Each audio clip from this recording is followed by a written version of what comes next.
All right. So we are back with a Crown of Cold Iron for a special post-mortem solo one-shot with our sorcerer Auric.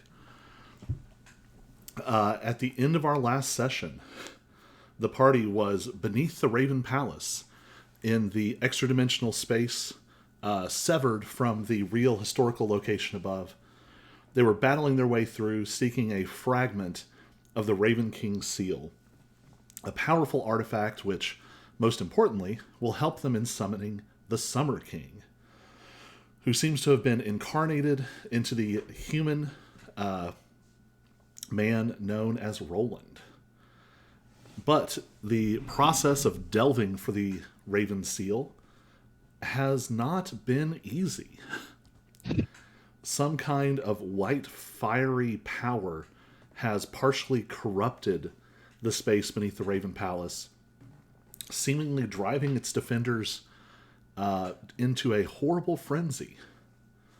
In the process of investigating the quarters of his own past life as Bran the Raven King, Auric was struck down in combat with fragments of the Tuatha Night Mort that have been driven wild by this power.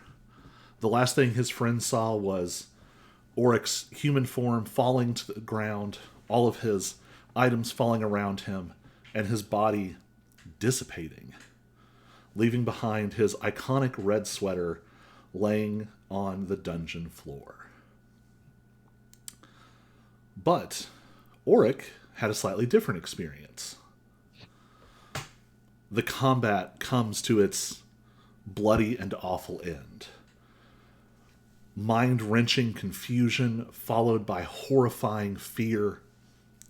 This shadowy fragment of Mort has been tormenting you all. You managed to fend off the fragment of the War Raven, but this strange shadowy caster has driven your allies far away as you lie there still bleeding with these horrible wounds inflicted by the blade of ill omen. And you've had a surprising amount of experience with dying. Bran himself having died in severing the realms apart 1,500 years ago, coming to the brink and perhaps over the line of death, I believe for the first time during the fight with Vertisnicken in the brewery. So this is not an unfamiliar bundle of sensations. You feel cold. You feel tired. And you start to feel not much at all. And then you start to feel warm again. From one of your bags, where you have stashed this beautiful, chunky knit scarf, a gift bestowed on you by grandmother, one of the hags of the mysterious cottage that you stumbled across in your journey through Fairy. This gift began to unravel and glow silver. The thread pulled apart into long strands that wrapped around you, and you felt them sink into you, and that warmth suffused your body. And then the warmth became hotter and hotter, and now you're boiling, and you wake up. You are in a cauldron, sitting over a fire.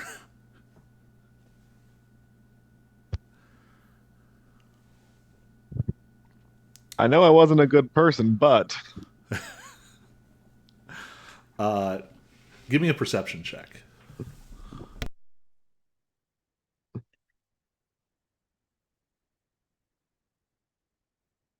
a solid three. I think there's some panic.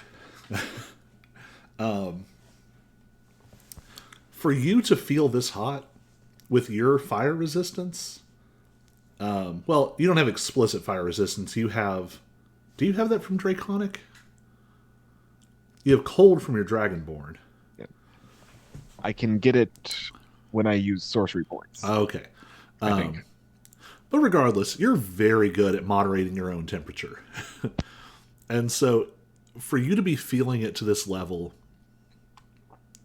it is hot, hot. Perhaps even supernaturally hot. This cauldron is so large, your whole body fits in it. It's sort of like a deep one auric jacuzzi, except that it is going to boil you alive. What do you want to do? Swim to the edge and get out.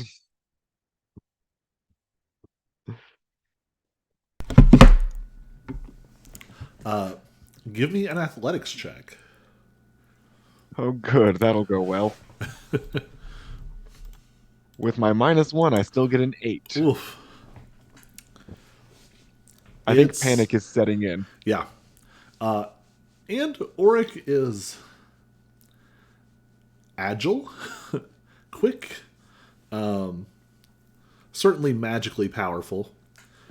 You don't have to lift a lot of heavy stuff and do a lot of, vascular exercise. It's ugly, but you manage to drag yourself at least to the rim where you're able to look over. And getting up a little bit out of whatever liquid is in this pot, you can actually see now the pot it's maybe one of the strangest things you've ever seen. It looks less like you're in a liquid and more like you're floating in the void. But there are silver strands swirling through the water, and every so often one of them sort of twines up your body and through your body and back into the water. And every time it does, you feel the heat peak. So out of curiosity, we talked about potentially you rearranging some of your spells known list. Yes, you did. Did you lock any of those in? I mean, I hadn't yet because I didn't know if we would have the opportunity, but yeah, I do know one that I want to switch out. This is the moment. As Fantastic. you sort of take stock, you realize that you have not passed through this moment unchanged. You can feel that something in your magic has shifted a little bit. You're not a zombie. You are not. You are not no longer yourselves, but there are subtle changes.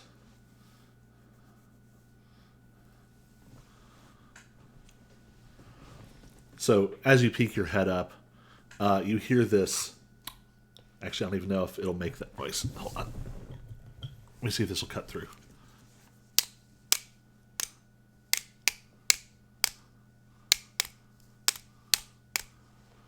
Not coming through at all?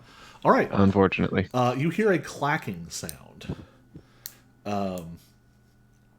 as sort of rigid objects sort of hit each other over and over again. And it's accompanied by sort of a quiet shuffling. You're aware that there's some kind of fire beneath you. You can see sort of the orange glow, but it doesn't extend deep into the room. So what do you want to do? Sorry, I got distracted trying to find the spell that I was. So clacking. Sorry, say that one more time. I apologize. No worries. Fire below. Void with silver strands in the pot. Clacking. Quiet shuffling. And the light of the fire doesn't so much illuminate as it just deepens the shadows.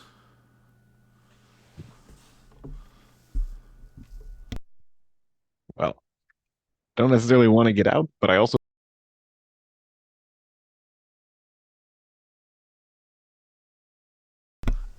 Give me another athletics check.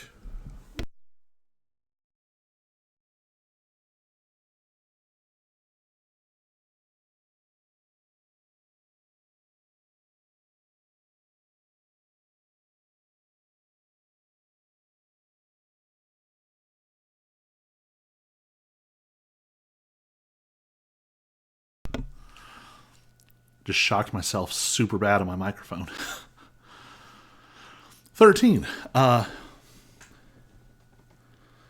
You manage to sort of heave yourself up and out.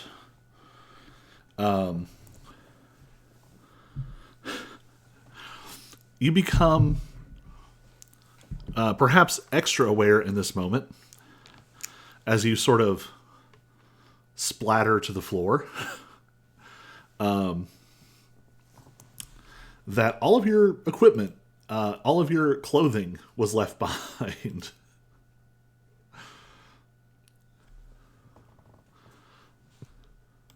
Oh, this is awkward.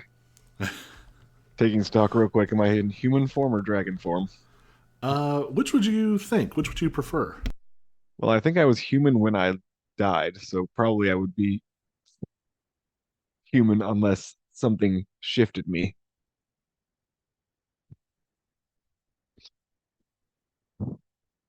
Then you are still in human form. So you land with sort of an awkward, but you do get yourself up and out of the pot. You do see, sort of strangely, whatever substance is in the pot. It feels wet. You are wet, but it's almost like the void is clinging to you a little bit. Almost like a thick cloud of this void comes with you, and the silver strands are still sort of gently weaving around you. You hear a gentle laugh coming from what you would guess to be a larger than humanoid form. Here. And you are hit by a large it's a large piece of cloth. You first experience it as a towel.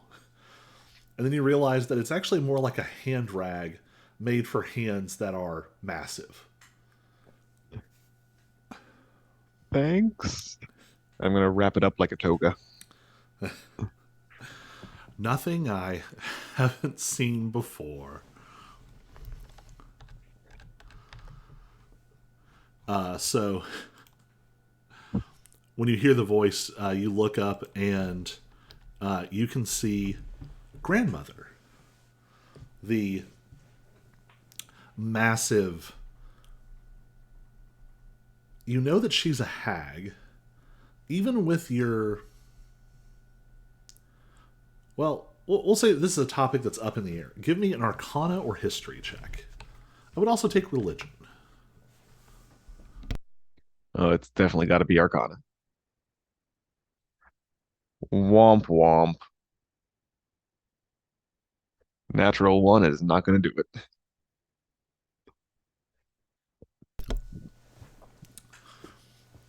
These are the same kind of rolls that got you killed. Yes, they are. Oof.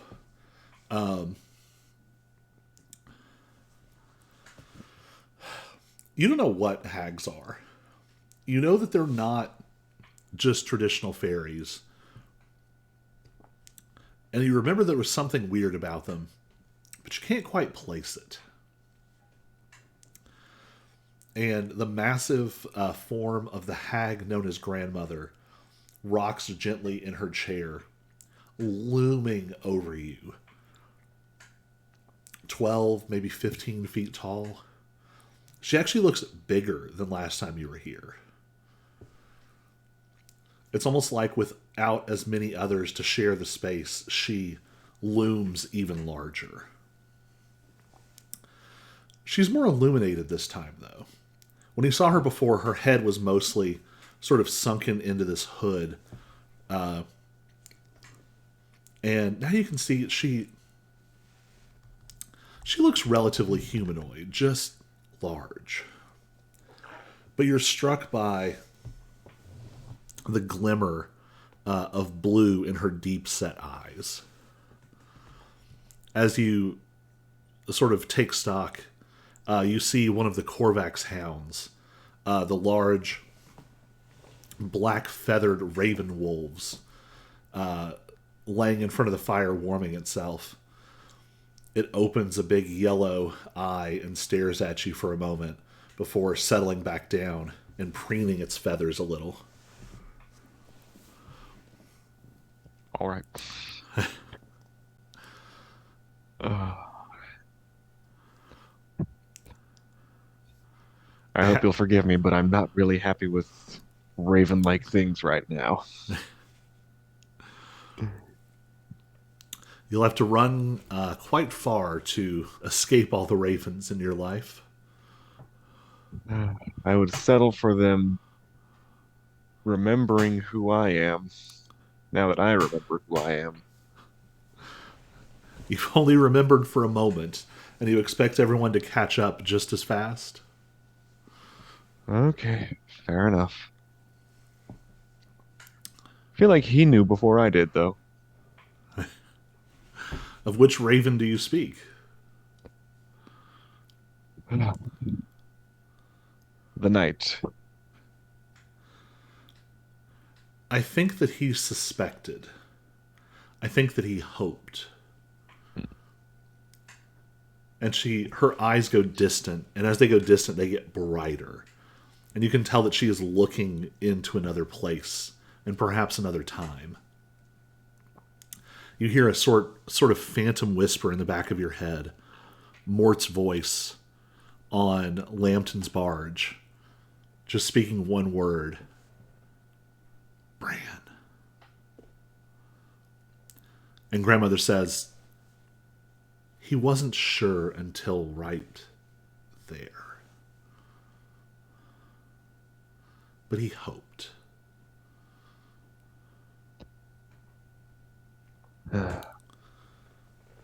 And I suppose the fragment of his memory in my bedroom would not have had a chance to catch up. That's certainly a part of it. It's also a bit hard to say. That knight has been chopping pieces off of himself for so long. I'm not sure he has a proper regard for what he creates. Sounds about right.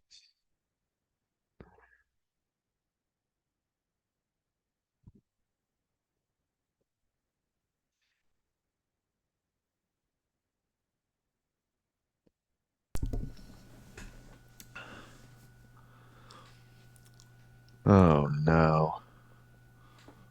Lexi's going to be so mad. She laughs and says, you think your shining friend is going to be mad. Wait until the Fire Witch finds out. I was doing my best not to think about that one.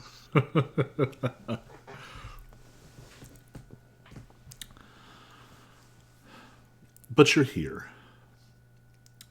A gift that I did not expect you to require quite so soon.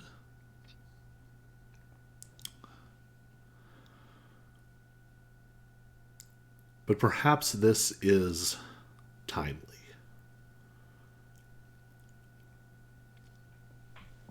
Well, I was intending to come visit, just not in this manner.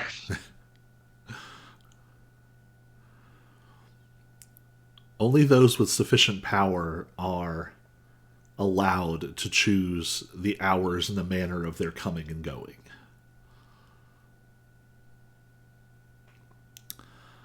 They're also the same folks who can decide how and when they are remembered.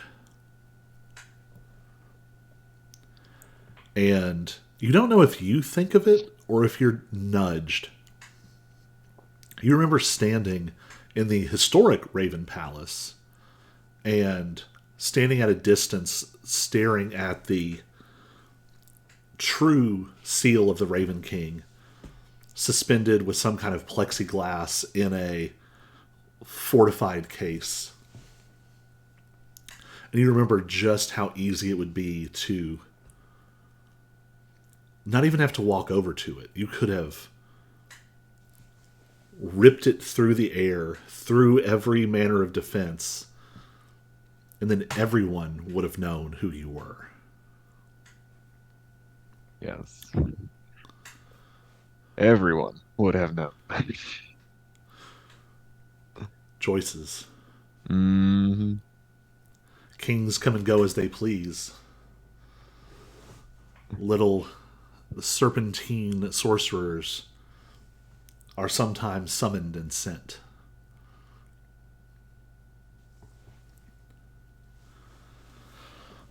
And speaking of sending,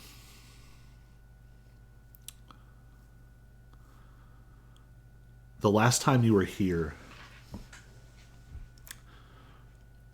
you and your friends heard the edge of something. And I fear that it is growing more urgent. Mm.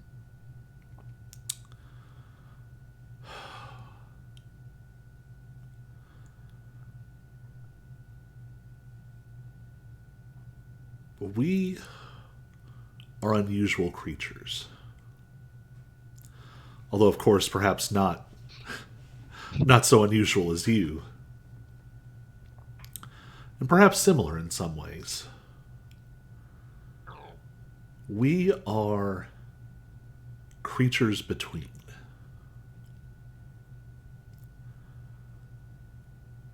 Long ago, before humans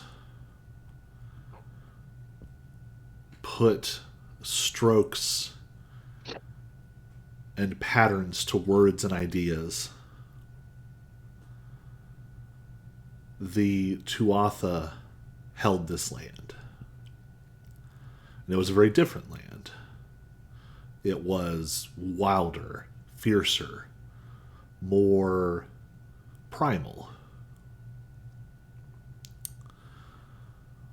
We didn't arrive in this place when they did, but we came sometime after.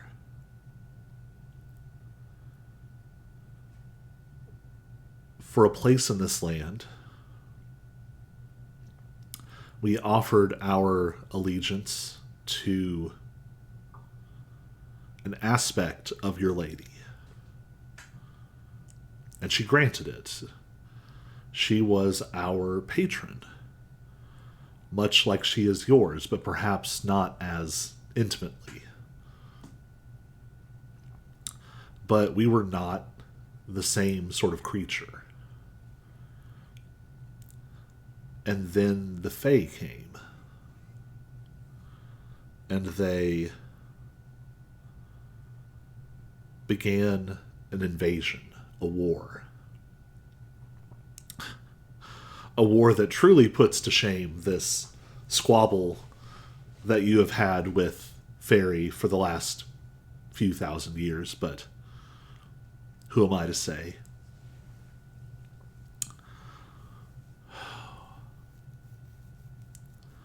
But there were some among us who felt strongly that we were not part of what the Tuatha had built. They remembered that they were not quite at home here.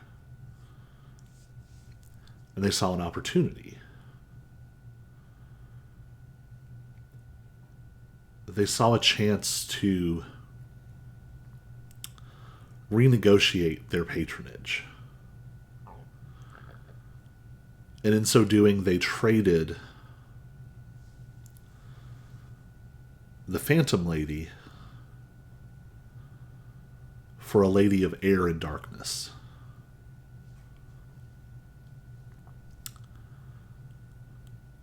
Their betrayal,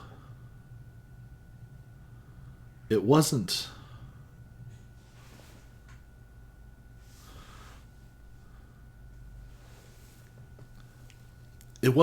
the only factor. It wasn't the only thing that flipped the scales and turned the war against the Tuatha. but it was certainly part of the story.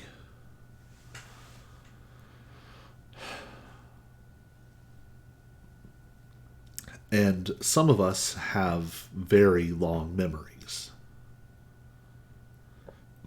We have been waiting. Waiting for a very, very long time.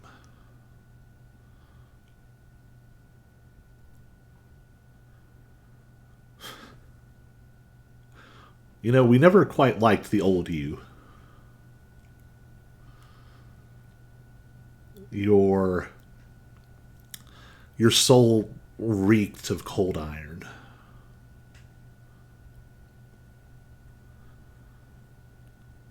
But now, in this moment, we think there's an opportunity.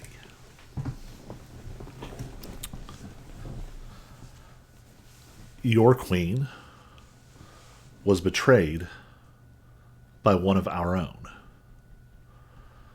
The one who led our people away from the Tuatha and into the arms of the Fae.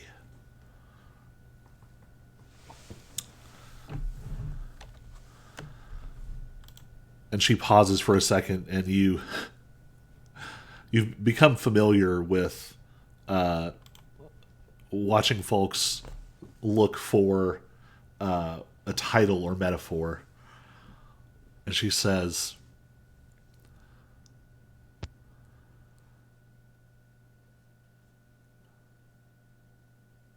she used to be called the Night Witch. Now she perhaps has found heirs and wishes to be called the Dusk Queen. But she has betrayed your lady, betrayed your lady's people, and we believe that she has betrayed us as well. Our loyalties were never quite as fickle as hers. And so there's something I would ask of you.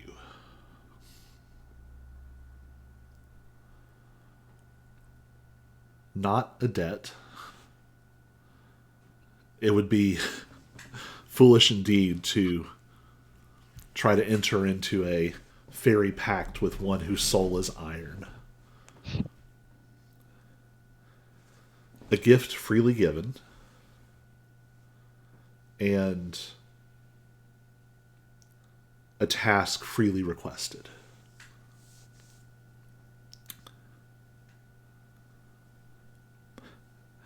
I know that we can't bind you with words and magic, but I think that you're a good boy who wants to do what's right. Even back then.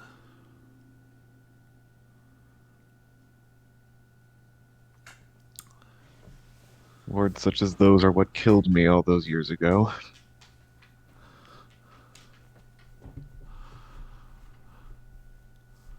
I think you might have lost a little bit of the I think you wanted to do what was right, but I think that years of war might have clouded your sense of it.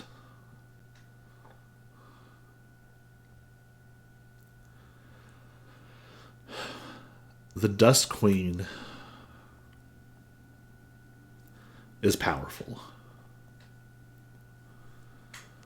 She stands under the Lady of Air and Darkness, who will not sit idly by. I do not ask that you overthrow her. I do not ask that you kill her. My sisters have undertaken steps that I fear are foolish. She will not be easily unseated. But they wish to offer her up as a gift to your lady, to perhaps return a part of her strength and regain a part of her favor. They would not listen to me, which is why I sit here in this hut alone. But you have her mark. Not just that mark, and she points towards your hand, but that mark. And she points towards your chest, but you can almost feel that it presses deep and down past the chest, past the heart, to something more profound and metaphysical below. They might listen to you.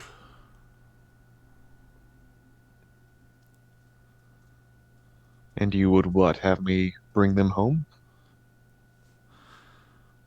I would hope that they would come home, but I at least hope that they might forestall their plan. I don't want them to die. And this is the most vulnerable moment you've seen from her. And you remember that this being looks grandmotherly, but this is an ancient witch. Not a mortal spellcaster who has learned the secret back alleys of magic, but a true witch. One whose magic has risen up through dark woods and flowing rivers, stretching back for eons. But she seems smaller.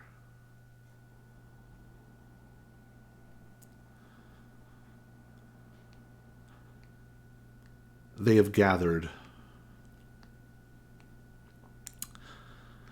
in a city farther into the heart of winter, where they collude and plot.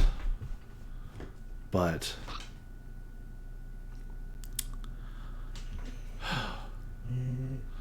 I think you might be able to talk them away.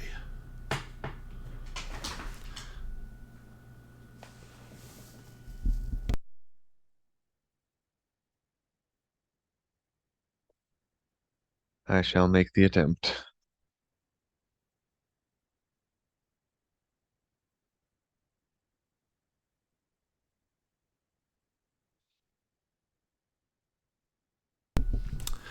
As it happens,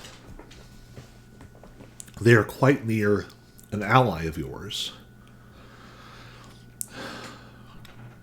One whose presence I think you need.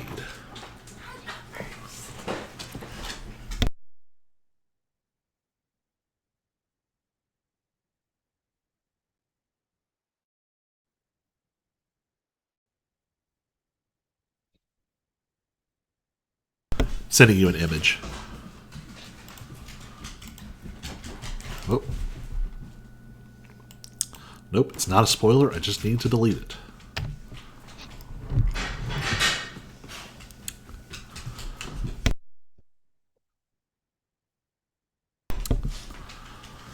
They plot and collude in the city of slumber, in the city of sleeping dragons.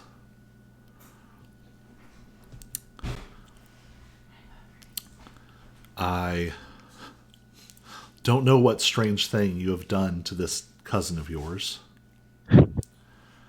but whether you intended it or not, whether you like it or not, he is still sworn to your service in a way that I don't think either of you have fully comprehended yet. He'll be a great asset to you, but also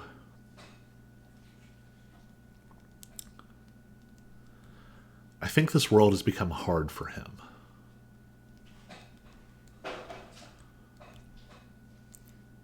He is not what he used to be.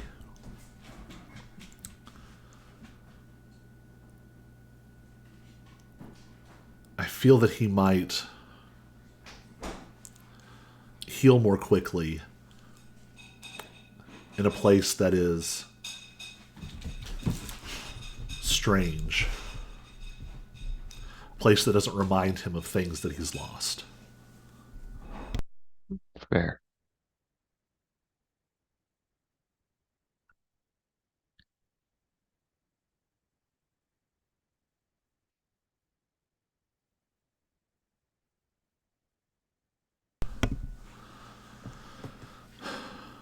But I have a guide for you, if you are willing to do this thing.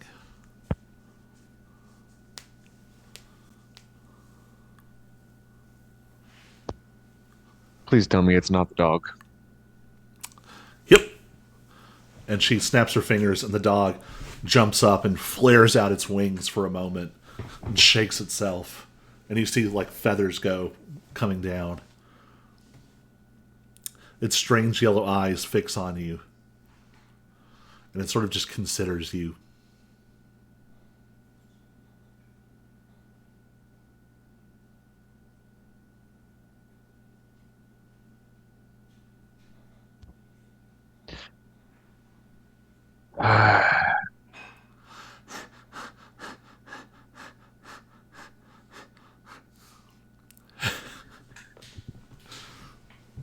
Good abomination. It's simultaneously fur and feathers, and it's just deeply unpleasant. There's an oil to it that is, it's too oily for fur, and it's too fuzzy for feathers.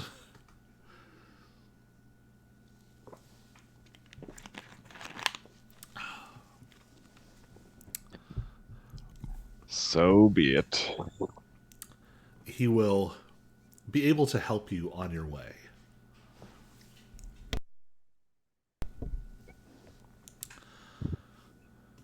Speaking of which, she sort of spins her hand for a second, and you see behind her there is like a whole shelf.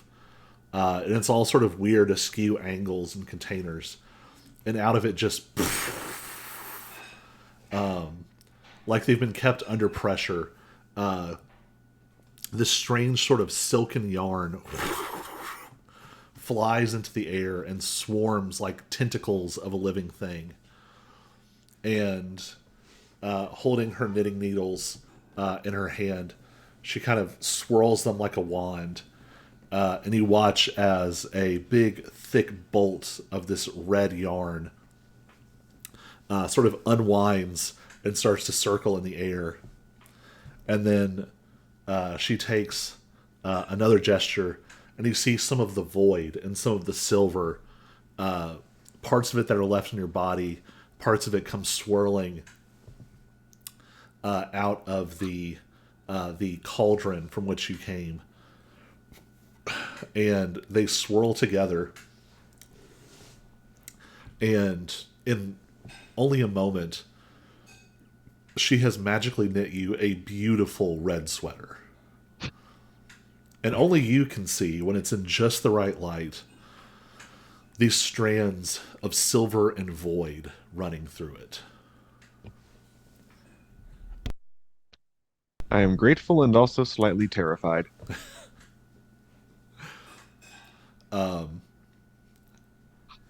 We won't be doing attack rolls or anything tonight. But as you touch it, you know that this is a sweater of displacement. With slightly less fanfare,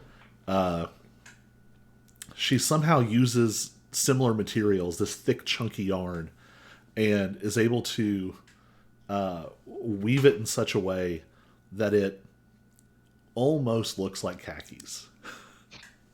It looks like fantasy khakis.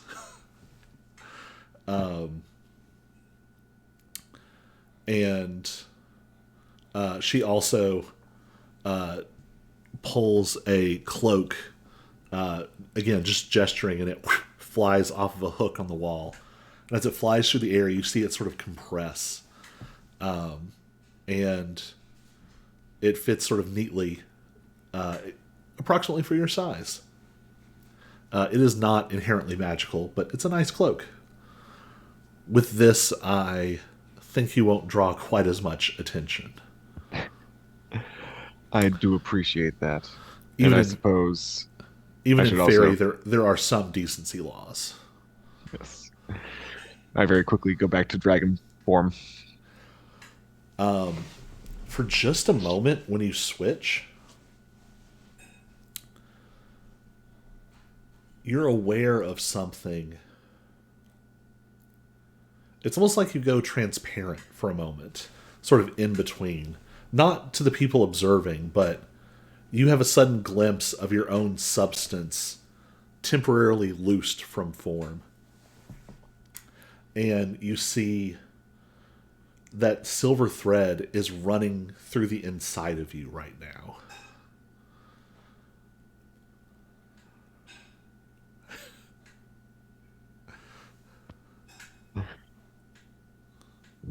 I thank you for the many generous gifts, grandmother, and I will do what I can to forestall your people. I want what they want, but maybe not yet. That's all I can ask. The Korvax hound goes over and sort of like rubs against her ankle for a moment. And she leans down. And again, there's that weird sense of size distortion. And she pulls out a collar, this beautiful collar of sort of gray and black with silver ornamentation. And as she leans down, for a moment, your vision is twisted. And suddenly she's the right size, and the collar is the right size. And when she leans back, she's massive again. You're not sure if she actually changed size or if there was some strange trick of perspective there. This is Hip, my. I was going to say he was my best Korvax hound, but he's a good one. The dog kind of, the hound gives her like an annoyed look, like,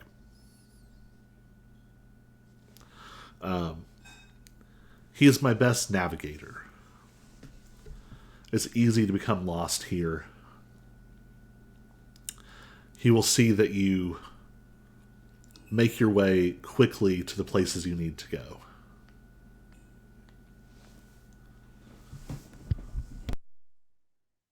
All right.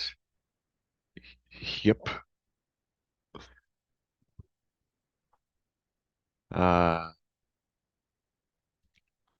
lead the way, I guess.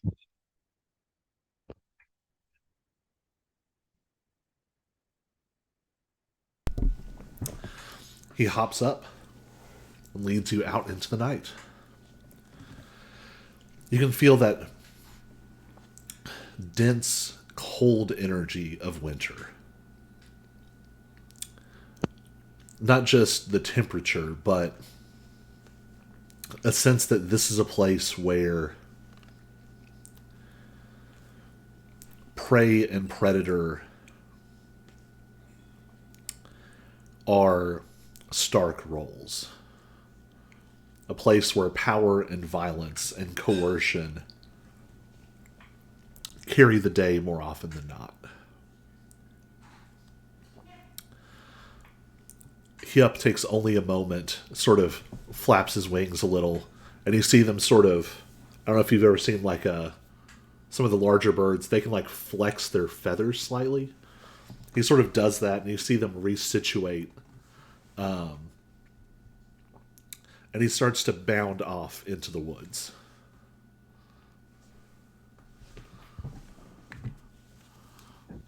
And off we go.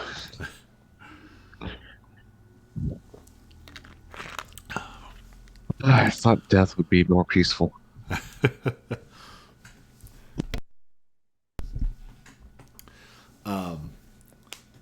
Since you said that, it is surprising.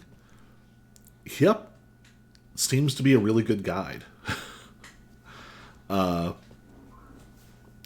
In fact, there is a prolonged moment of peace here in the woods. For all of this omnipresent sense of winter threat, Hyup leads you on a path where nothing threatens you, nothing attacks you. You see only the strange and wondrous, beautiful and sometimes off-putting things in the heart of winter. Once again, you see a huge resplendent stag with a massive rack of antlers that are what appear to be humanoid hands, glowing gently. It observes you perfectly still until you pass.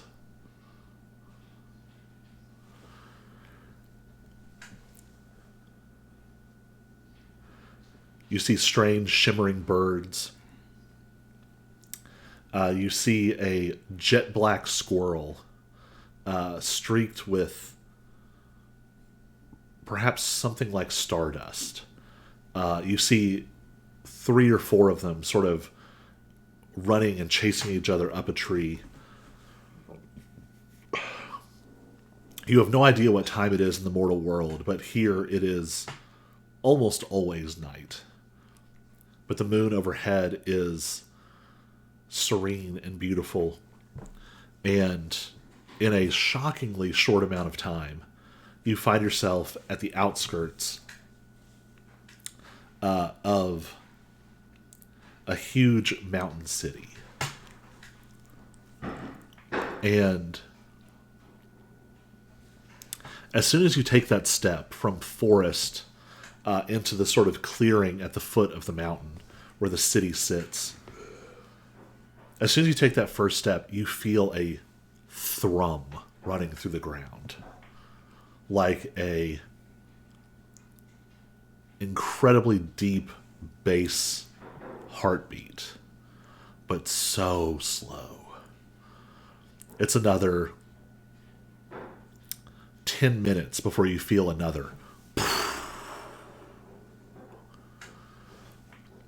And it's hard to say if it's a physical sensation.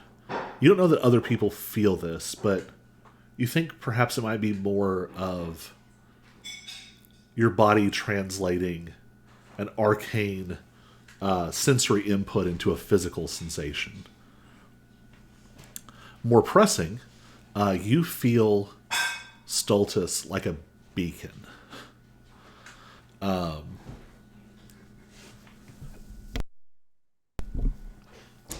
The city looks...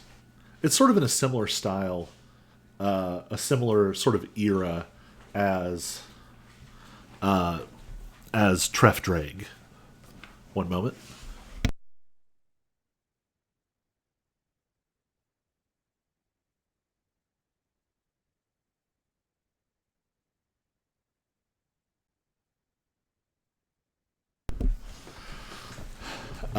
It's in a similar style, but it's definitely much larger. You would imagine...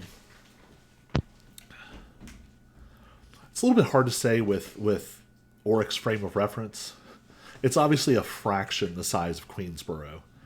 But you would guess maybe tens of thousands of people live here. Very large for a settlement in Fairy.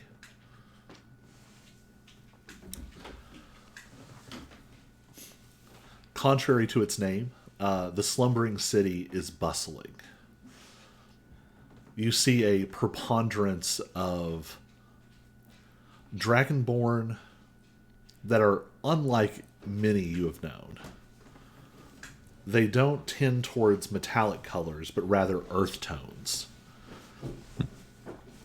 Their scales are less the vibrancy of a chromatic or the shimmer of metallic, and instead the texture is closer to rock.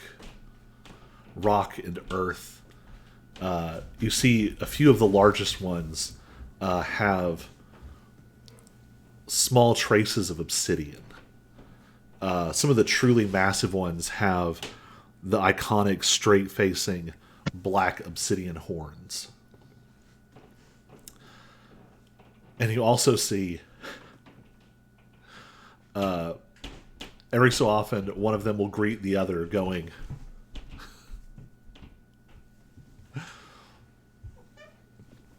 what would you like to do? I'm just going to head straight towards Stultus.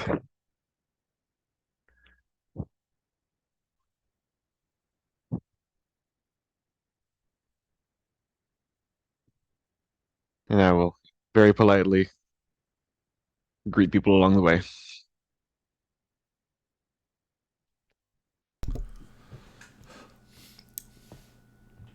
Most of them seem genuinely appreciative that you are showing proper respect. So you make your way through the city, and yeah, you feel Stultus just burning like a beacon. And it leads you to one of the roughest looking taverns you have ever seen. Not surprised. It's always relatively dark here, but whatever the atmosphere outside, inside you can hear there is a fight happening. Also not surprised. What do you want to do? Walk right in and see who's winning because clearly it's going to be Lady Marta. And also be prepared to duck because I imagine she's going to be throwing someone at me.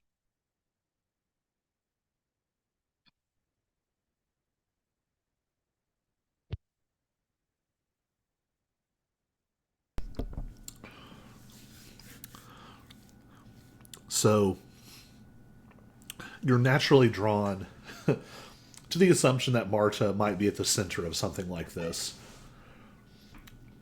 Unfortunately, that is not the case. Instead, you've walked into what appears to be a 1 versus 20 brawl.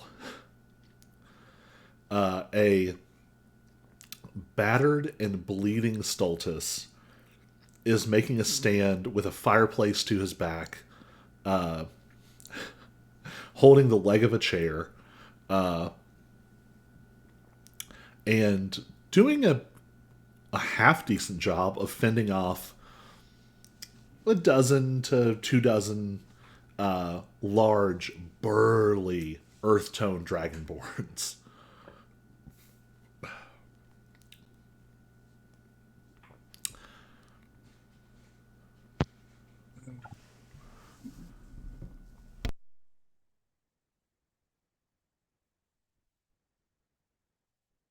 See, I can use minor illusion to increase the volume of my voice, right? Yes. That's exactly what I'm going to do. And I'm just going to shout out the single word, hold.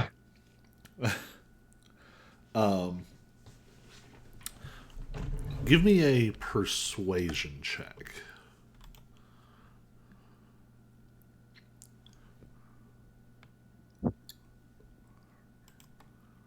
Finally, things I do well.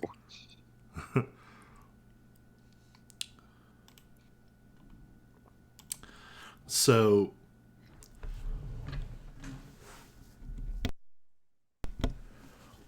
a particularly astute observer might have seen a flicker of something gray above your head for just a moment as you did that. But you convey a sense of authority, and like 15 of them stop. Unfortunately, one of them is Stultus himself, who freezes exactly where he was standing. Like,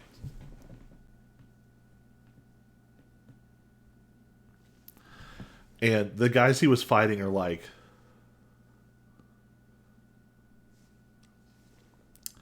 and next to each other, it's very clear, perhaps, what grandmother meant. There's a lot of commonality between these Dragonborn and Stultus. You saw that sort of dire Dragonborn visage, more plates and horns, thicker, broader, some of that earth tone scale. but you see things that are clearly different. You still see a small smattering of silver running through his scales, and you also see that strange flickering gray that you helped impart when he was brought back to life. And actually, as he was fighting, you saw the gray smoldering a little in patches across his body. But he is frozen perfectly still. And after a minute, two of the Dragonborn look at each other, go, and just start wailing on him.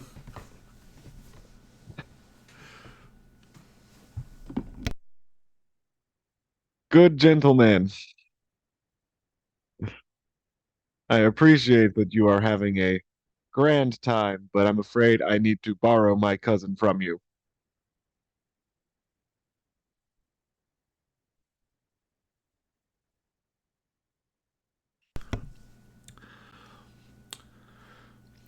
Do you know what your cousin did?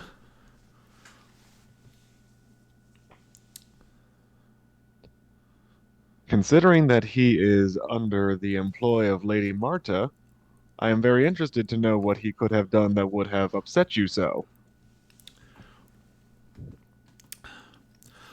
Don't you dare speak her name. Do you know what your cousin said about the lady?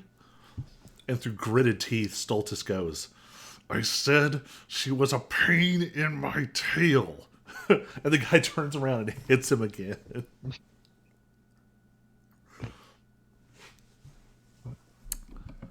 They are like the five or six who are closest to him, who you also note are the biggest and the burliest, with the longer black horns, more plates, more armor.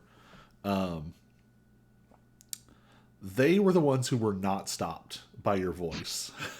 And now one of them is still sort of standing by Stultus, but like five of them have now refocused on you. Yes, I can see why that would be a problem. Well, you will be happy to know, I am sure, that we will be correcting my cousin's most unfortunate tendencies through an extended penance.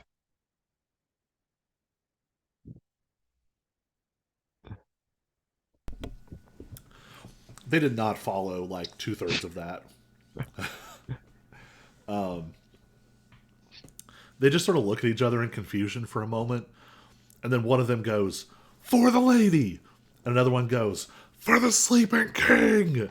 And like five of them rush you.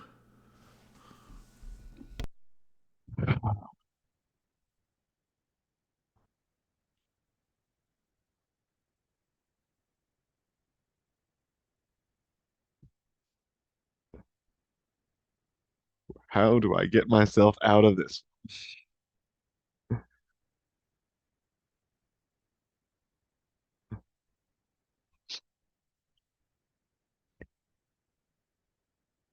I just look at them all and I go, okay. And I summon a draconic spirit right in front of them. Oh my goodness. Which form are you summoning?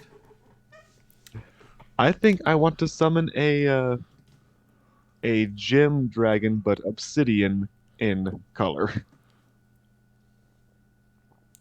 So, as you draw on the magic of this place, the magic that you can feel pumped out by that heartbeat, the magic that, let's be real, is probably fueling a lot of the sort of testosterone aggression in this place.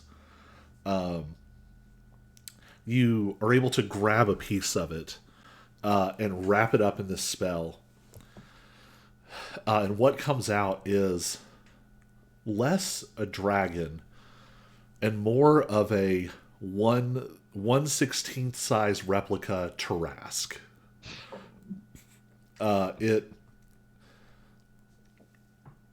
It's clearly not fully real, There is an unreal quality to it, but it has sort of the normal sort of brown scale and skin, but then there are streaks of obsidian running through it, and several go up and sort of push out as stony horns across its head. It gives its best Godzilla roar, and just give me an intimidation check with advantage. Fantastic. Advantage on something I normally do well. How does a 26 sound?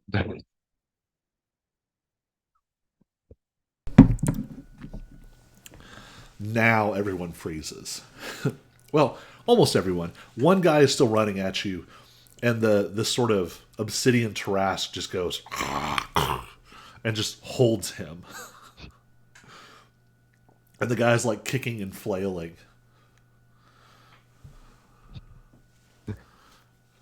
Let's try this again. Gentlemen, I will be borrowing my cousin for a while.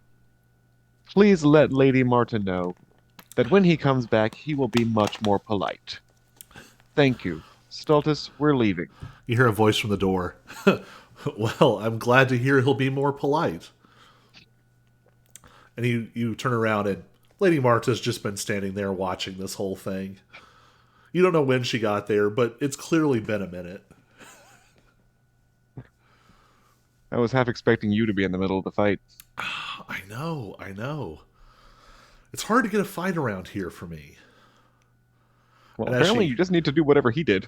and as she talks, you see all the ones that are not, even in the face of the intimidation of this obsidian Tarrasque, a lot of them still go, "For the lady!" And she's like, "If you do that one more time, I'm going to break one of those fingers off." And a lot of them very quickly go like 10 feet tall dragonborn, with scales that look like rock and obsidian plates and horns sticking out. And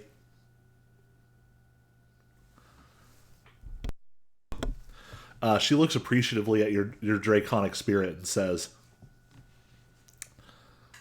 "It's not exactly what Dad looks like, but it's a decent likeness. I think you get something of the spirit there." I appreciate it.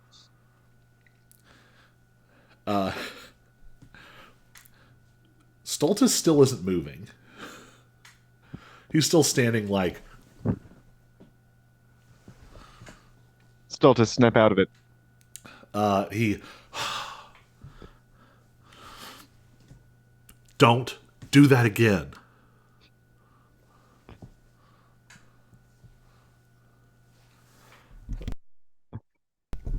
So anyway, I need to borrow Stultus for a while. She says, "Are you expecting trouble?" Yes. Oh, well, better not here. I mean, I've already had trouble, so I'd like to avoid more in the future. That's why he's coming. Good luck with that. Yeah. She sort of smirks and sort of pushes herself off where she's been leaning on the door frame. You notice she's wearing very plain clothing. Truly looks like sort of peasant worker garb. And you see you can tell that it's a dragonborn, but it almost looks more like a lizard folk. It's thinner, more sort of sinuous. It almost sort of like runs up like this, but it's almost entirely black. It looks like it has dark, rocky black scales, but then a lot of obsidian running through it. And it runs up and it says, "My lady, I finally found you. You're supposed to be at the palace." It's clearly been like running for a while. And she's like, "Oh, fine. thought something interesting was happening, but fine. And without sort of aiding it in any way, she just sort of like stomp and kicks off and Hulk jumps like 2 miles through the air towards. It's called a palace. It's definitely a fort. There's a sort of very sort of brutalist, plain, rocky fort on a slightly raised outcropping backing up towards the mountains. And you see her. And the obsidian lizardy dragonborn goes, sort of scratches at his scales, and you can tell it's like an anxious tick. And then he just like runs off. He looks like a oh, what are the little lizards that you sometimes get in like North Carolina, South Carolina? Oh, the little skinks. Yes, he's like a dragonborn skink, and he just sort of like and leaves at an incredible speed. And Stultus is like rubbing at his jaw, and you can see where some of the scales have been broken from some kind of hard impact. Here's a fun flavor question. What color is Stultus's blood at this point? Oh, honestly, I think his blood is multicolored, which should not make sense. It should have all kind of merged into brown, but it didn't. So I think it depends on where he got hit. Like whatever the color of the scales are, he bleeds that. So like if it's one of the gray scales, he bleeds almost like a. You would recognize the smell as like oil. There is a clear incendiary quality to it. And actually, there's almost near invisible flames that come off of that, and it dries very quickly. Wherever he gets hit, where there's one of the brown scales or the plates, it's like a thick brown. It would almost look like a sap, but it's barely a liquid. It seems like it's thick with some kind of dust or dirt. And wherever the silver is, he still drips that sort of opalescent. But there's very little of that left. So as we watch Lady Marta leap away, I turn to Stultus and go, it's probably better that she left first because I was prepared to give her a salute as I left, and she probably would have killed me the second time in as many days. I think when you put your hand up like that,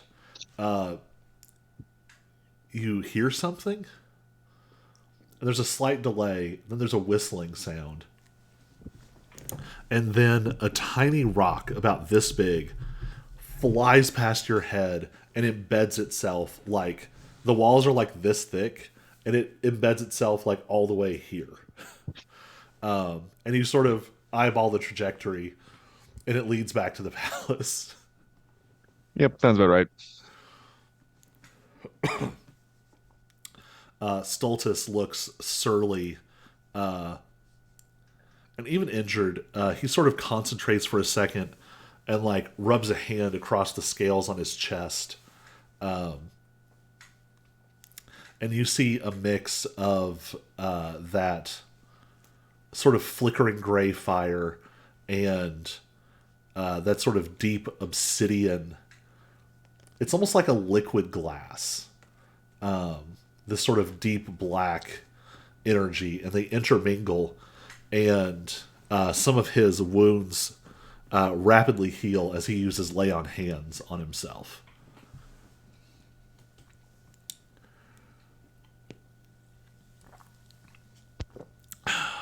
That is a very neat trick and will be very useful in the very near future. He's eyeing you very skeptically.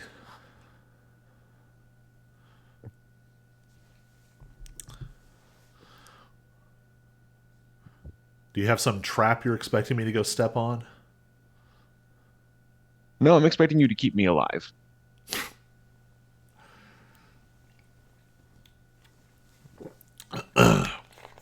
He sort of snorts scornfully, but these strands that you're starting to feel connecting you to members of the Kingsguard, what is like a single strand touching them is as thick as a rope. Not just like a normal rope, like a ship rope. It's like this thick, metaphysically speaking. You could yank Stultus around all day. It is almost a scary level of power. I'm assuming Marta has a similar rope as well. Fairly similar. You see sort of another phantasmal connection. Her connection is not quite as strong. You get the impression that what you did to save him, sort of replacing that patronage, Lady Marta helped, but you really carried the weight of it. Something about your power made that easier than it would be for someone else. Like Taurus could have done it in a second. But Marta is only a percentage of a percent of his power. And the word that sticks in your head is authority. You have an authority that she lacks. Sounds about right. So even though he is sort of begrudging about it, you can tell that Stultus would jump in front of a sword if it would save you. And it's hard to tell if he would. The line here of what he would want and what he would do and how he has changed and been changed, it's all very blurry territory.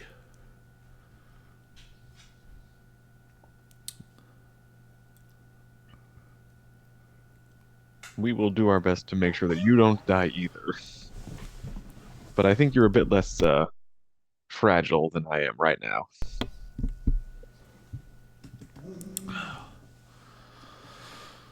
So, for real, what brings you to Fairy? What brings you here of all places? Short version? I died.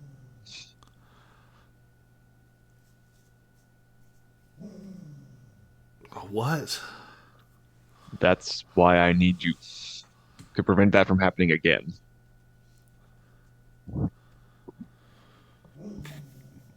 Does this happen often? Um, it gets close a lot more often than I would like. This is the first time in a long time that it's actually stuck. All right. Although I guess only for a certain definition of stuck. He's clearly having trouble sort of wrapping his head around this. When did you get a dog?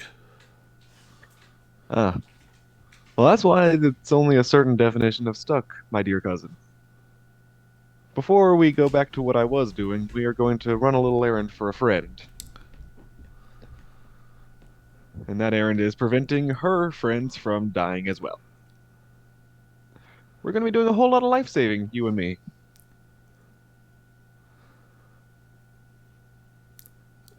He looks very, very dubious about this whole prospect.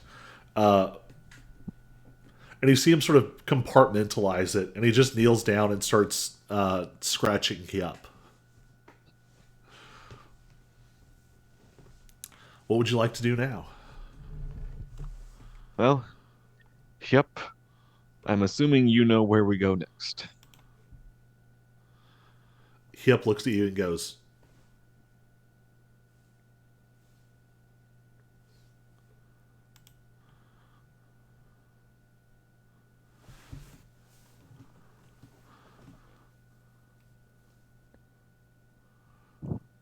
he sort of looks around.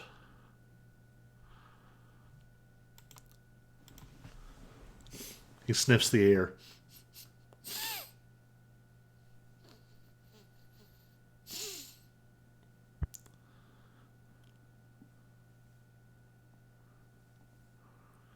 Definitely takes him a minute. This is not his territory.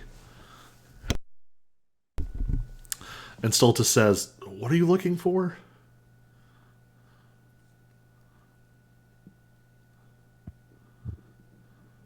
We are looking for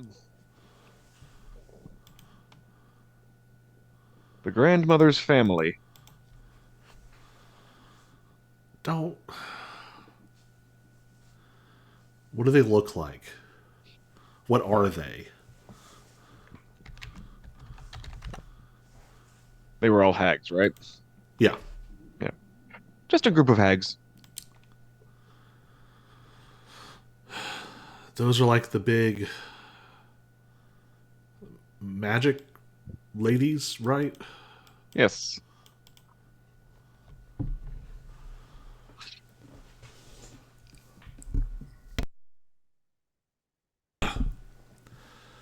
Uh,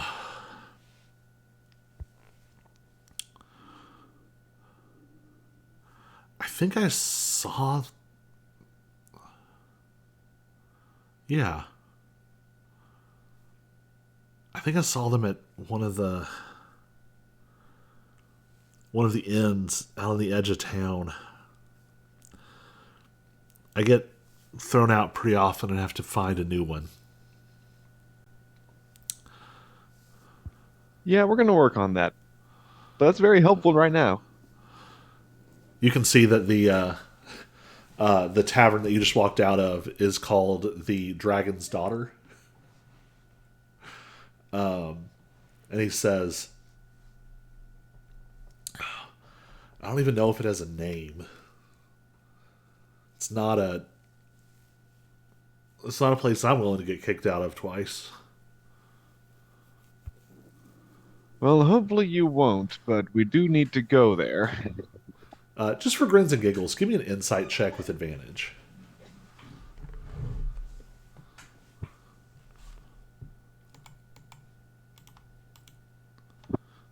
Man, that was almost a crit. Oof. Um, you catch a little bit of it. Um,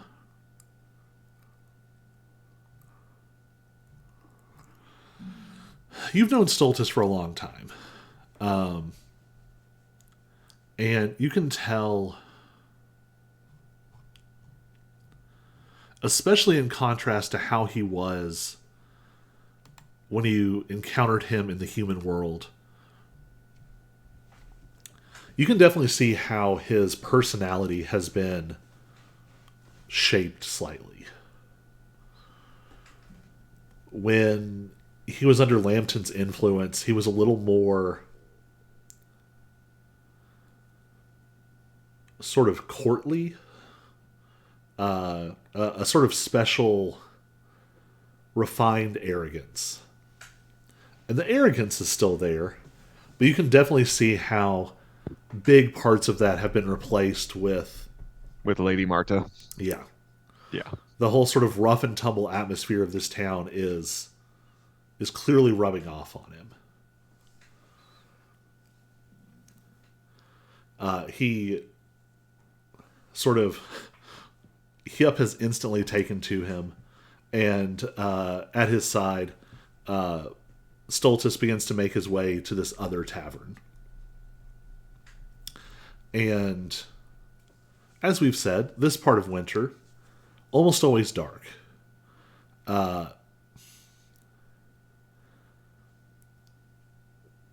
Perhaps disconcerting to Auric, who has been living in Queensboro for a while now.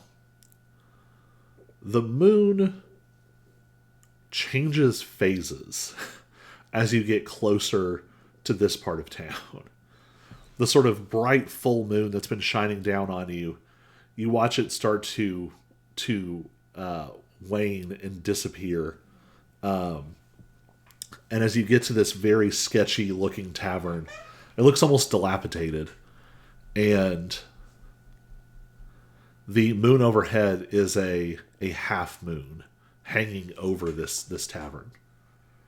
Give me an Arcana check.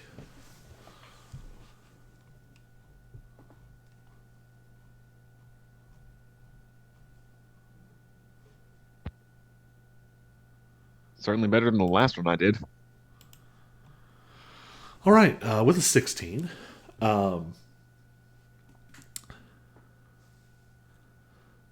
you can definitely feel that there is a lot of magic moving around this place. Just walking up to it, you feel all these layers of enchantments and protections, of alarms and defenses and curses and spells to filter and refine magic. You feel additional rituals building and growing in power. There is a lot of magic soaked up in this place. It feels a lot like the power that you felt around the hut, but where that had an organic quality to it. It felt like it had just sort of grown into and out of the world around it. This clearly is more constructed. They've done something rapidly here, and it's maybe not the nature of it to do it rapidly. There's an entrance up a couple of stairs. There are windows that have boards, not boards, have. Shutters? There we go. I was like, blinds, curtains. No, no. Yeah. Rough wooden shutters have been pulled tight and look like they maybe been barred from the inside. It's 2 stories, but the whole thing, a lot of the rest of the city is, it seems rough and tumble, but it seems lively and well kept. So this place stands out. What do you want to do? Stultus, I will warn you now. You're going to learn a lot of things that may discomfort you. I don't know that there's an opportunity for you to back out. We may have passed that point, but I want you to be forewarned.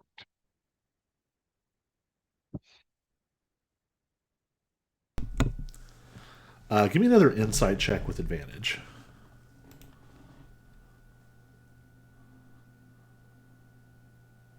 Dirty 20. All right. You can definitely feel it this time. Um,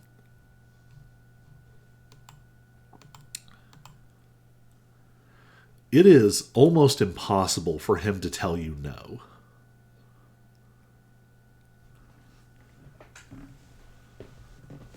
I did kind of figure that, yeah. You see him sort of hesitate and even kind of, it's not so much a physical motion as you can feel his spirit sort of rock back for a moment.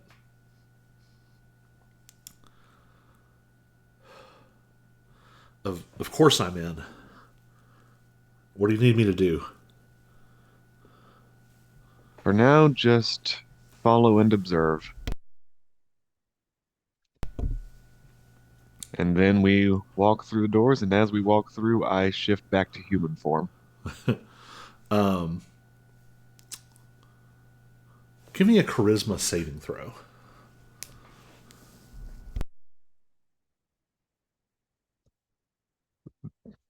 That 20 would have been nice on Monday. All right. Uh, what sort of uh, entrance are you hoping to make here? I actually am not sure. I think I want to be noticed, but not be I want to walk in and be noticed and just not aggressive, but very much present and wanting to draw the attention, especially of the hags. Well, let's see if this slightly changes your answer. Um, as you walk in, there are immediately a countless number of layers of spells that drape across you. It's illusion magic as thin as gossamer. And in the span of taking like one step into the room, you feel all of this magic that wants to not necessarily hurt you, but it wants to incapacitate you 37 different ways. It wants to weaken your body and your magic and your spirit. It wants to confuse your senses. It wants to make you believe that you have been transported to a different place. It wants to hide what is here. It wants to turn you around. It wants to cause your eyes to see things that aren't there and to hear things that aren't there. It's not violent magic per se, but it is definitely hostile. Then in that case, I want to step in with all of the authority of my former life and lock eyes with the first person I see. All right. That first step into the room, it's like everything slows. And if someone had detect magic open, they would see all of these layers of spells and magic snapping towards you. They would see every slightest modicum of motion ensnares you in more and more layers of spells. And in that simple sort of half step into the room, you're like an icebreaker ship plowing through ice float. And all of these spells are just shredded. There is actually a wave of pressure, not just magical, but it is so strong that it has a physical component. And the pressure across the room, and that gray light is just radiating, and it's forming into the crown. And you immediately see this whole place. There are no other patrons. There's no one else here. All the furniture has been shoved up against a wall, and you see a dozen of these huge hags ranging from like the shortest is probably 7 feet tall, the tallest are 12 or 13 feet tall, and there is a massive ritual circle in the middle of this room. It's the most one of the most multifaceted spells you've ever seen. It looks like there's alchemy going on. There's like cauldrons placed at different points. Things are burning and smoking and steaming. There's candles, there's herbs, there are bits of monsters and animals. And when you step into the room, all of it just cracks. And there are tangible markers. The spell circle laid out, as the pressure blows over it, it warps and distorts.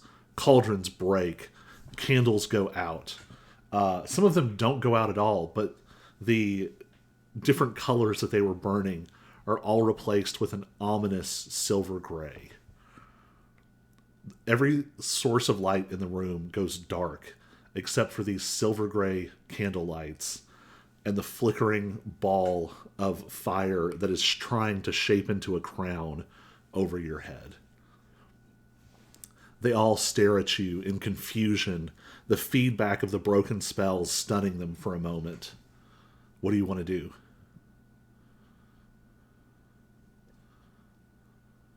I'll give you a moment to collect yourselves, and then kindly explain to me what you think you're doing here.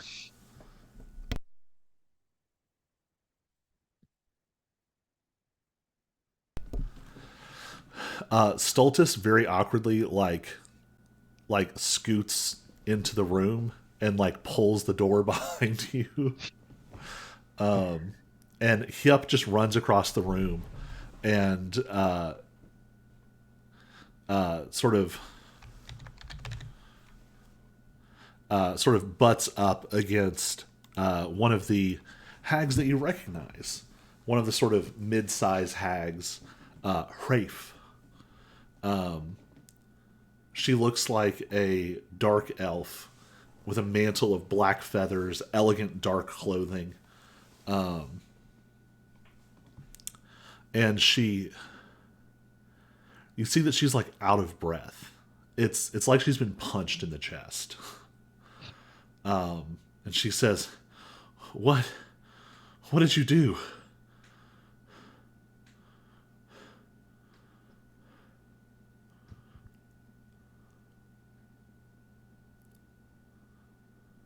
All I did was walk through a door. Are you telling me that your magic was not strong enough for to protect you from a person walking through a door? But and she points, and the fire is now twisting, and it started to take almost a halo shape. But where it flickers up, the ridges of a crown are starting to form. That's what. What are you?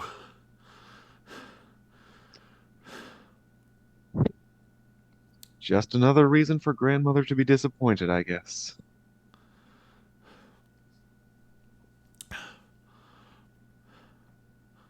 Surely she told you.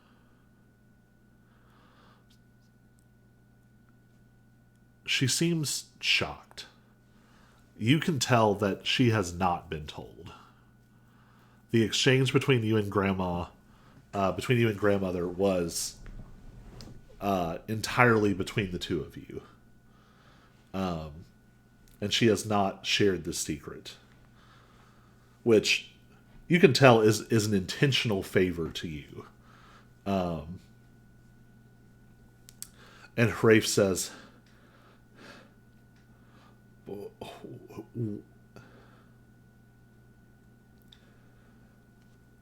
"I thought you were just some little dragonborn thing."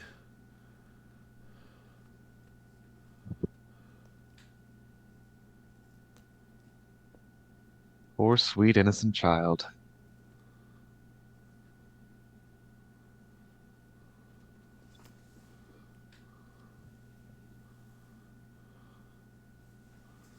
We'll come back to this. Tell me what you're doing here. You do notice out of the corner of your eyes, Stultus's eyes are really wide. Like he knows something happened, but he has not seen this. And she says, "Why? We. It's not right what she did. The choice she made for all of us."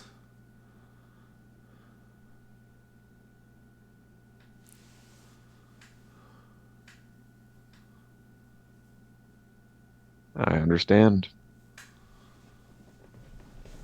I agree, even. Then why would you? Why did you do that? Tell me, do you think she is any less powerful than I am?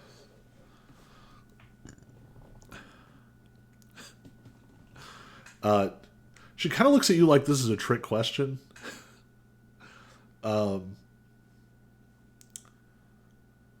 Give me another insight or perception check or Arcana, any of those.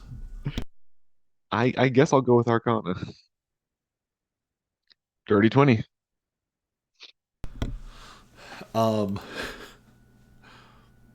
You maybe didn't realize, How powerful I am. yeah, um, the hags are so as sunburn is to burn, whatever is happening to them now is the equivalent compared to cold iron damage. They are being sort of baked with this iron souled energy that you are just pressing down on this room. Weirdly, Stultus doesn't seem to be affected.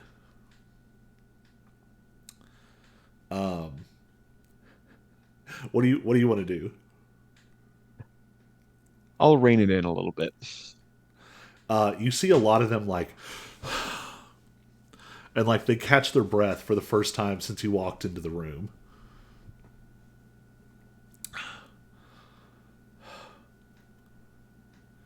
If you're here, there's no way that she could. If you helped us, this would be over.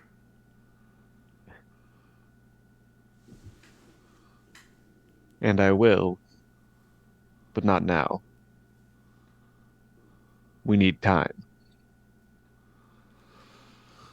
But this is the perfect time. The the Dust Queen and the Lady of Air and Darkness are distracted. They they've never been as vulnerable as they are right now.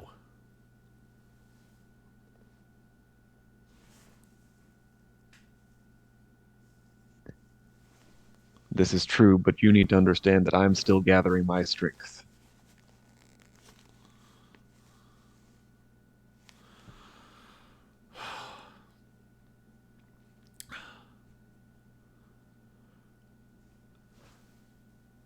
It's a strange moment here, but she relents. It seems like she should put up more of a fight. But you can also see how this has shaken them. In fairy, power isn't just power. Power is also being right. And whatever you just did isn't something she thinks she can handle. Now, whether you could do it again on demand is a different question, but she doesn't know that. Right.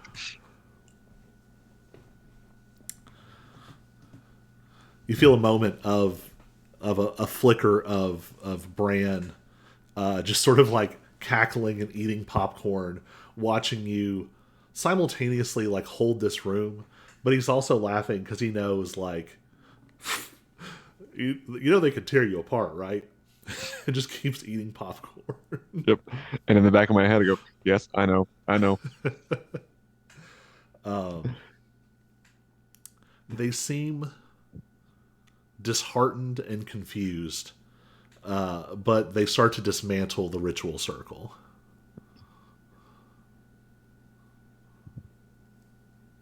You are not wrong to do what you're doing. It's just not yet the time. Return to grandmother.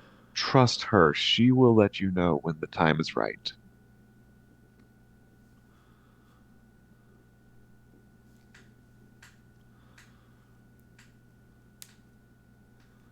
She isn't thrilled with the answer, but she at least seems to accept it.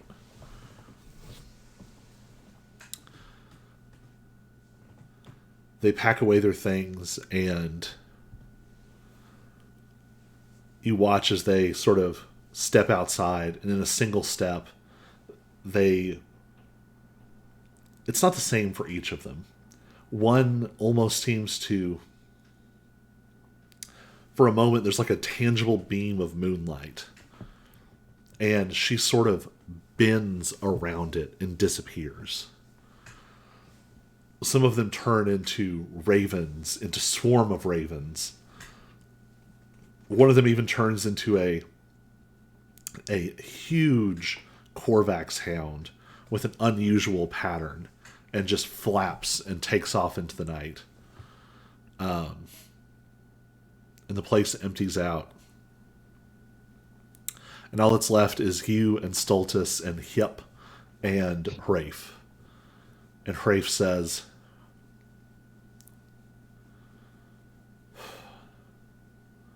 "We thought it was our moment, and we tried to take it. But you should know that it's going to be someone's moment. You should be certain that it's yours."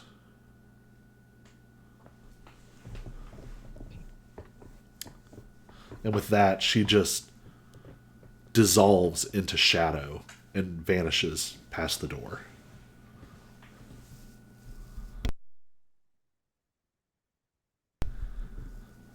I was sure I had my moment all those centuries ago, and yet here I am.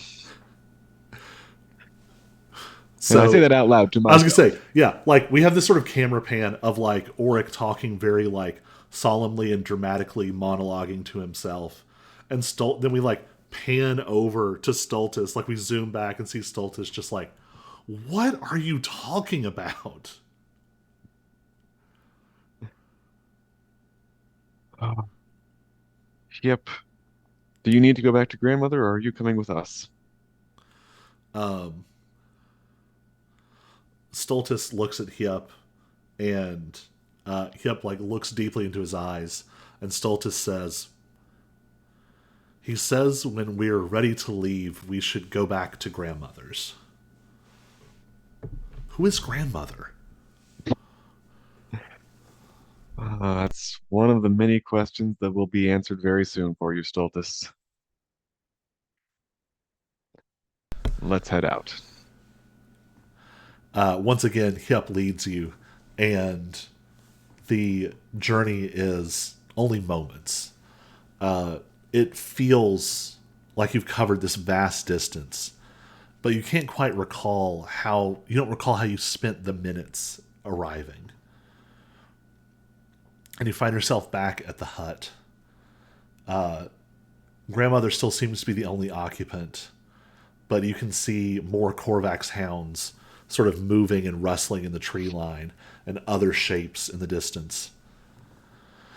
And she says, "Thank you for stopping them."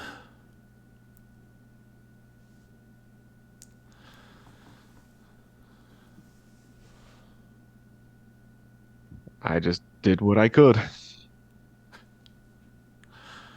That's what we were relying on.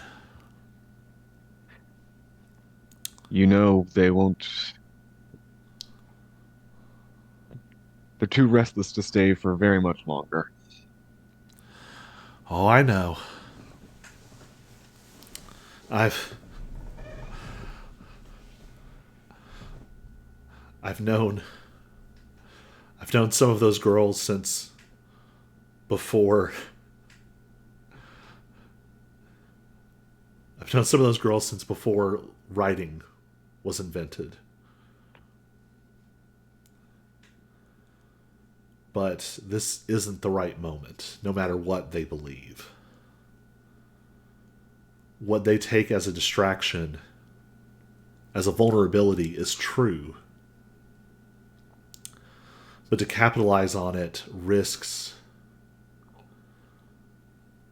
embroiling them in a dangerous imbalance, a shattering of the balance of power here in Fairy.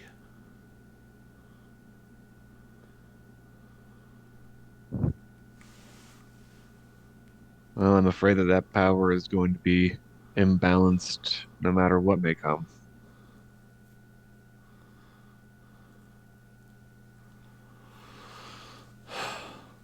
You should probably be made known My compatriot is out and about as well.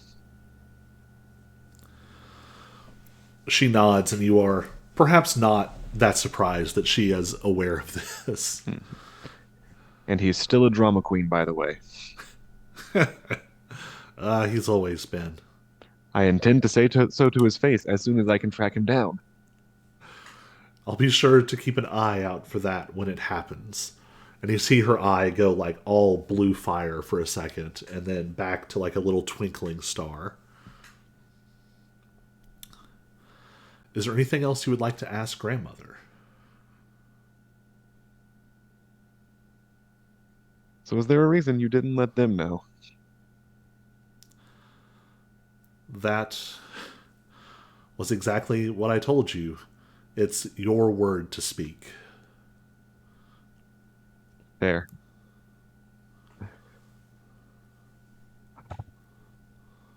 Not quite prepared to declare it to the entire world yet, but I suppose in this smaller corner it can be made known. And I turn and lock eyes with Stultus. Bran the Raven King is reborn. What?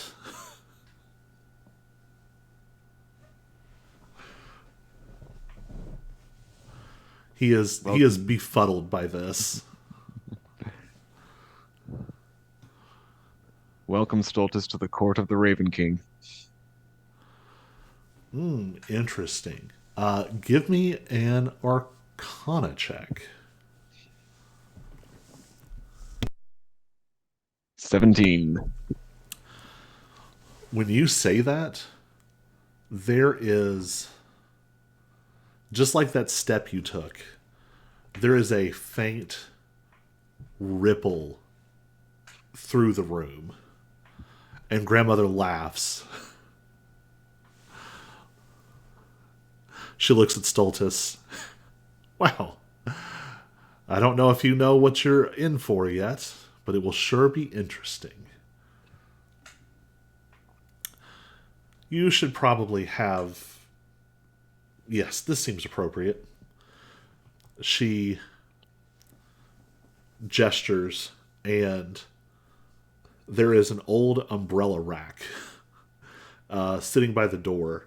I say umbrella rack. There's a lot of like canes in there, but nestled in somehow outflies a longsword, very clearly of human make, and it shing through the air, and Stultus grabs it and looks at it in confusion for a moment, and you actually see a scabbard materializes hanging off of his belt. You're not 100% sure what you just did, but it was something. And she says, well, I look forward to seeing what you do next. She reaches out a finger and sort of trails it down, and there's a weird sense of profound dislocation as you see first the tear opens, and it's a seemingly random point in the middle of the woods. You don't know if it's nearby. It could be the other side of Fairy, but it's a rip into somewhere else. And then she raises her finger again and tears. And in that random clearing, another portal opens. This one clearly one of those jagged openings, and between it you see what looks like a interior human architecture, the inside of some kind of dim room.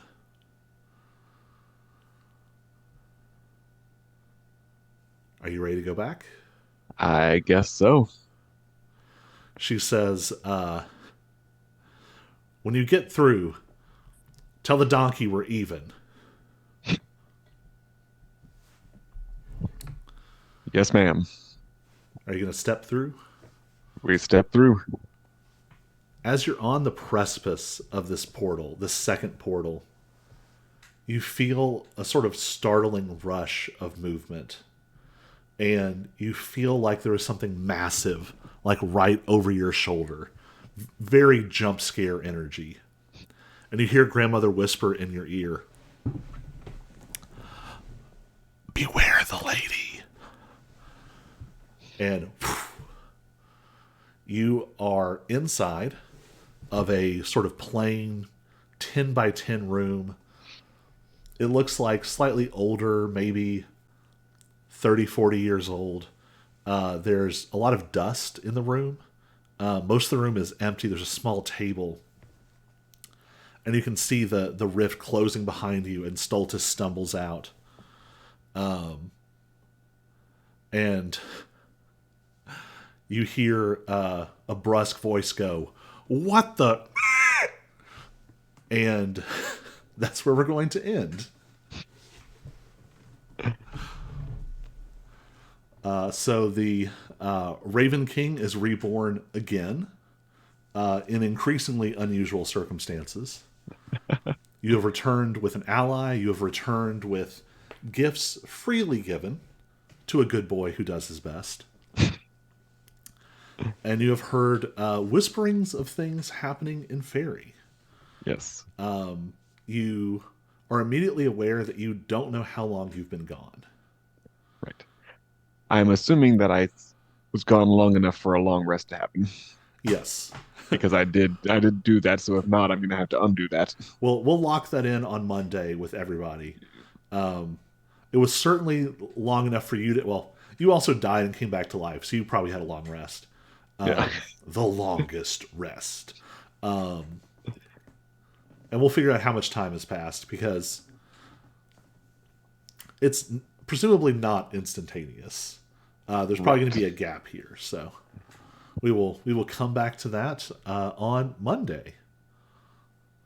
Sounds good. So thanks for solo sessioning tonight, Thank you. and yeah, we will return to the adventures of Auric and friends Monday night with a crown of cold iron.